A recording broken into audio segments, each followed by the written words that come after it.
Wes lali rupane nanging kok isih lara rasane bengong kuping kiwaku yen kelingan jenengmu wes mati atimu opo pancen wes mati rasamu kowe lunga tanpa kandha kaya ora duwe dosa.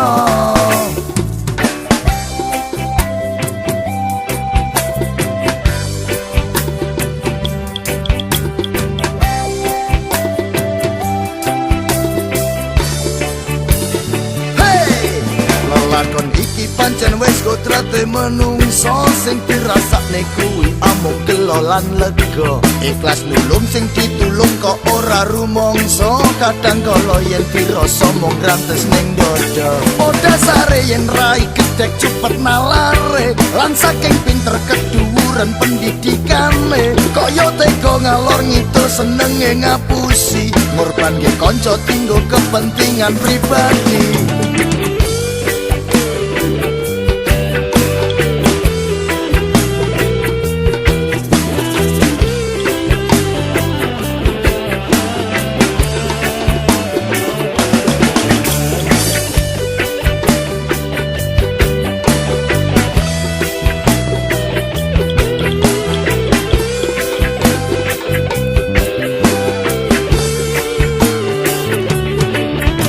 Tanpa balung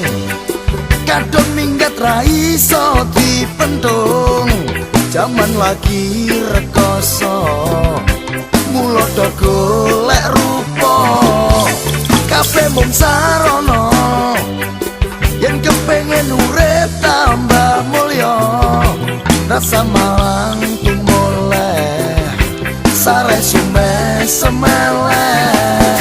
Lelakon iki pancen wis kodrate menungso sing dirasakne kuwi amung gelo lan lega ikhlas nulung sing ditulung kok ora rumangsa kadang kala yen dirasa mung rantes ning dada padha sare yen rai gedhek cepet nalare lan saking pinter keduwuran pendidikane kaya tega ngalor ngidul senenge ngapusi ngorbanke kanca tinggo kepentingan pribadi padha sare yen rai gedhek cepet nalare lan saking pinter keduwuran pendidikane kaya tega ngalor ngidul senenge ngapusi ngorbanke kanca tinggo kepentingan pribadi.